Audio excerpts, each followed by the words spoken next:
MUDA land allotment case में वज़ीर आला कर्नाटक सिद्धरमैया को बड़ी राहत मिली है। अवामी नुमाइंदों की खुसूसी अदालत ने लोक आयुक्त पुलिस की जानिब से मोडा ज़मीन अलॉटमेंट केस में उन्हें और उनकी अहलिया को क्लीन चिट देने की क्लोजर रिपोर्ट को कबूल कर लिया, जिसके तहत वज़ीर आला सिद्धरमैया और उनकी अहलिया को इस मामले में क्लीन चिट दे दी गई है। अदालत ने इसके साथ मल्लिकार्जुन स्वामी और असल ज़मीन के मालिक जे देवराज को भी इस केस में बरी कर दिया है। तैयारा हादसे में हलाक महाराष्ट्र के नायब वज़ीर आला अजित पवार की बारामती के विद्या प्रतिष्ठान में आखिरी रसूमात अदा की गई। आखिरी रसूमात में मरकजी वज़ीर दाखिला अमित शाह, आंध्र प्रदेश के वज़ीर नारा लोकेश और मुख्तलिफ सियासी जमातों के कायदीन ने शिरकत की।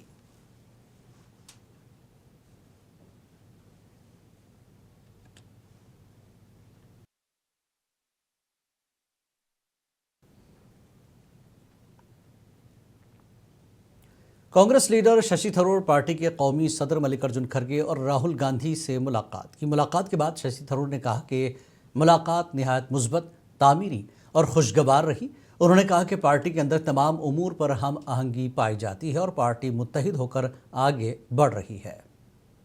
I had a discussion with my two party leaders, the NOP and the Congress president, and we had a very good, constructive, positive discussion. All is good, and we are moving together on the same page. What more can I say? Sir, इस तरह की खबरें थी कि आप upset हैं, आप नाराज चल रहे हैं, आपकी नाराजगी दूर हो गई।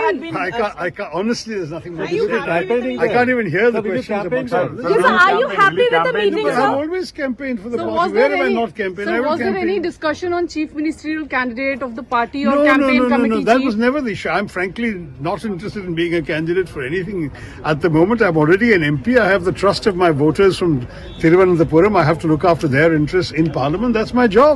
Sir, I'm not looking for any new job. ഞങ്ങൾ ഒരുമിച്ച് ഒരേ പേജിൽ മുന്നോട്ട് പോകുന്നു, അത്രേ. രാഹുൽ ഗാന്ധി അന്ന് ആക്ഷേപിക്കുകയോ അപമാനിക്കുകയോ ചെയ്തു എന്നുള്ളൊരു ഫീലിംഗ് താങ്കൾക്ക് ഉണ്ടായിരുന്നു? ഇതിനെക്കുറിച്ചൊന്നും നിങ്ങൾക്ക് ചിന്തിക്കാൻ ആവശ്യമില്ല. ഞങ്ങൾക്ക് ഇടയിൽ പറയാനുള്ളത് മൂന്നാളും കൂടി ഒറ്റയ്ക്ക് ഇരുന്നിട്ട് നല്ലോണം നന്നായി സംസാരിച്ചു. फोन टैपिंग केस में मामले में SIT के अहदेदारों ने साबिक वज़ीर आला BRS के सरबराह KCR को नोटिस जारी की गई। SIT ने कहा कि फ़ोन टैपिंग केस मामले की पूछताछ कल जुमे को दोपहर 3 बजे होगी। SIT के अहदेदारों ने कहा कि साबिक वज़ीर आला KCR जहां पूछताछ करने को कहेंगे वहां पूछताछ की जाएगी।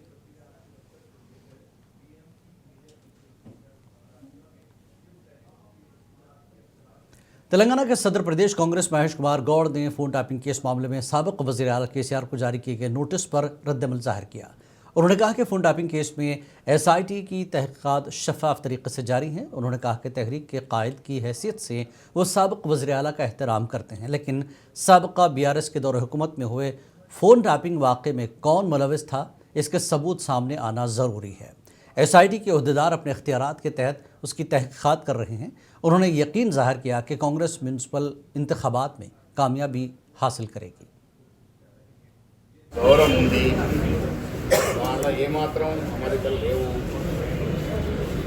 फोन टैपिंग విషయంలో నేను పీసీఆర్ దృష్టిలో మొదటి నుంచి కోరుతా ఉంది. ఫోన్ ట్యాపింగ్ అన్నది అత్యంత హేయమైనటువంటి నేరము. ఈ నేరంలో ఎవరు భాగస్వామిలో తేలాల్సిన అవసరం ఉంది, ప్రజలు కోరుకుంటా ఉన్నారు.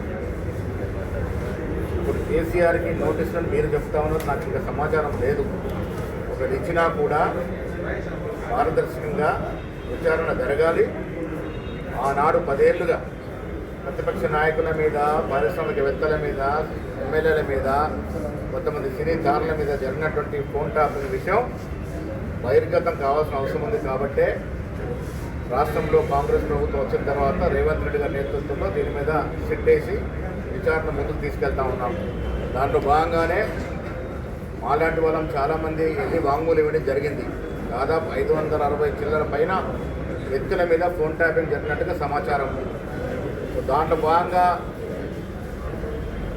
కేటీఆర్ గారిని, హరీష్ రావు గారిని విచారించినారు. జరిగినటువంటి వాస్తవాలు తెలుసుకోవడానికి సిట్ ఎవరెవరినైతే పిలిచి విచారించాలనుకుంటుందో విచారించవచ్చు. సిట్ పరిధిలో ఎవరిని పిలిచినా వారు వచ్చి వారి సమాచారం ఇస్తే కొంత పారదర్శకంగా వాస్తవాలు బయటకు వచ్చే అవకాశం ఉంది. కానీ కేసీఆర్ కథలో మాట్లాడుతూ ఇంటెలిజెన్స్ ఆఫీసర్ కేసీఆర్ గారు ఆనాడు ముఖ్యమంత్రిగా ఉన్నారు. ముఖ్యమంత్రి గారి ప్రమేయమో లేక వారి కింద ఉన్నటువంటి ఇంపార్టెంట్ పోర్ట్ఫోలియో నిర్వహించిన మంత్రుల ప్రమేయం లేకుండా అధికారులు అంత సాహసం చేసి ఫోన్ ట్యాపింగ్ పాల్పడేటువంటి పరిస్థితులు ఉండవు. ఆనాడు ప్రభుత్వంలో ఒక నిర్ణయం తీసుకుని ఉంటేనే ఆ నిర్ణయం ప్రకారమే పోలీస్ అధికారులు యాక్ట్ చేస్తున్నారని మేము అనుకుంటా ఉన్నాం. ఏదైనా సిట్ విచారణ సంపూర్ణంగా జరిగితే తప్ప వాస్తవం రావు. అంతవరకు ఎవరిని కూడా మేము దోషులు అనుకోలేము.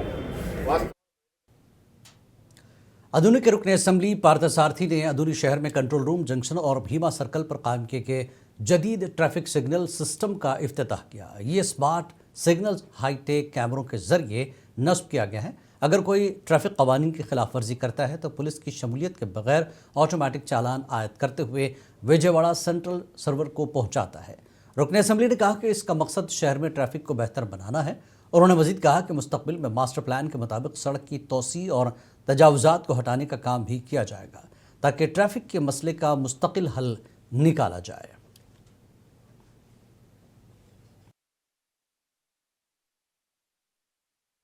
ధోనిలో మరొక అడుగు ముందుకేస్తూ అభివృద్ధిలో భాగంగా ట్రాఫిక్ సిగ్నల్స్ని 39 లక్షల రూపాయల ఖర్చుతో ఏర్పాటు చేయడం అనేది. 2 జంక్షన్లు, ఒకటి కంట్రోల్ రూమ్కు సంబంధించినటువంటి జంక్షన్, ఒకటి రెండవది భీమా సర్కిల్లో ఉన్నటువంటి జంక్షన్. ఈ 2 జంక్షన్లో అత్యాధునిక సిగ్నల్ లైట్స్లను ఏర్పాటు చేస్తూ ట్రాఫిక్ని కంట్రోల్ చేయాలనే ఉద్దేశంతో, ఎందుకంటే మనకు తెలుసు టౌన్లో ట్రాఫిక్ శాతం బాగా పెరిగింది. దీన్ని కంట్రోల్ చేయడం పోలీసుల వల్ల కూడా కష్టంగానే ఉంది. సిగ్నల్స్ వ్యవస్థ లేకుండా వీళ్ళని క్రమశిక్షణలో పెట్టడం సాధ్యం కాదు అన్న ఉద్దేశంతో ట్రాఫిక్ సిగ్నల్స్ని ఇక్కడ ఏర్పాటు చేయడం జరిగింది. దీంట్లో ప్రత్యేకత కూడా ఉంది, ప్రజలు కూడా తెలుసుకోవాలి. దీంట్లో అత్యాధునికమైన టెక్నాలజీ కెమెరాలు వాడడం వల్ల మామూలుగా ఎవరన్నా ట్రాఫిక్లో సిగ్నల్స్ జంప్ చేసినా, లేదా ఒక రోడ్లో వెళ్ళాల్సి ఇంకో రోడ్లోకి వెళ్ళినా, లేదా ట్రాఫిక్ నిబంధనలు పాటించకపోయినా ఆటోమేటిక్గా చలాన్ జనరేట్ అయిపోతుంది. మామూలుగా ఏంటి, పోలీసు ఆపుతాడు, ఆపిన తర్వాత చలాన్ రాస్తాడు. దీంట్లో అట్లాంటిది ఏమీ లేదు. ఆటోమేటిక్గా పోలీసులకు సంబంధించినటువంటి ఏదైతే చలాన్ రాయాల్సిందో అదే చలాన్ జనరేట్ చేసుకొని విజయవాడకు పంపించేస్తుంది, మన కాపీ మాత్రమే ఇస్తుంది. కాబట్టి प्रोद्दटूर के साबिक रुकन असम्बली शिव प्रसाद रेड्डी ने वन टाउन के CI श्रीराम को 1 माह के अंदर तबादला करने का रुकन असम्बली वदराराजुला रेड्डी पर इल्ज़ाम लगाया। उन्होंने कहा कि ये तबादला मुबैना तौर पर रुकन असम्बली के दबाव पर हुआ है। साबिक रुकन असम्बली ने कहा कि CI श्रीराम ईमानदारी के साथ काम कर रहे थे, अपने ज़ाती मफाद के लिए CI का तबादला करने का इल्ज़ाम लगाया। इस मौके पर उन्होंने रुकन असम्बली को तनकीद का भी निशाना बनाया। మన ఊరి ఎమ్మెల్యే వరదరాజిరెడ్డి గారి యొక్క నిజాయితీ ఏ పార్టీదో ఒక్కసారి గమనించమని కోరుతా ఉన్నా. 2-3 రోజులుగా సోషల్ మీడియాలో వైరల్ అవుతూ ఉంది, ఒక విషయం విపరీతంగా వైరల్ అవుతూ ఉంది. ఆ విషయం ఏమిటంటే, one town CI Sriram circle ఇన్స్పెక్టర్గా బాధ్యతలు నిర్వహిస్తున్నటువంటి శ్రీరామ్ కరెక్ట్గా 36-37 రోజుల కల్లా బదిలీ. అంతే, ఒక నెల తిరగతలకే బదిలీ చేయించినాడు. ఇప్పుడు సోషల్ మీడియాలో వైరల్ అవుతున్న అంశం ఏంటంటే, 30 రోజులకే ఈ CIని మార్చాల్సిన అవసరం వరదరాజిరెడ్డికి ఏమొచ్చింది? నిజాయితీగా పని చేస్తున్నాడు కదా ఈ CI, ఎవరితో లంచాలు తీసుకోలేదు కదా. బ్రాందీ షాపులు 10 గంటలకు తెరచాల్సింటే ఉదయం 10 గంటలకే తెరిపిస్తున్నాడు, రాత్రి 10 గంటలకు ముయ్యాల్సింటే 10 గంటలకే ముగిస్తున్నాడు. అందరూ కలిసి మేము బ్రాందీ షాపులు తెల్లవారులు అమ్ముకోవాలంటే CI శ్రీరామ్ అడ్డపడుతున్నాడు. ఆయన పరిధిలో 6 బ్రాందీ షాపులు, ఒక బార్ ఉంది, మేము ఇబ్బంది పడుతున్నాం. ప్రొద్దుటూరు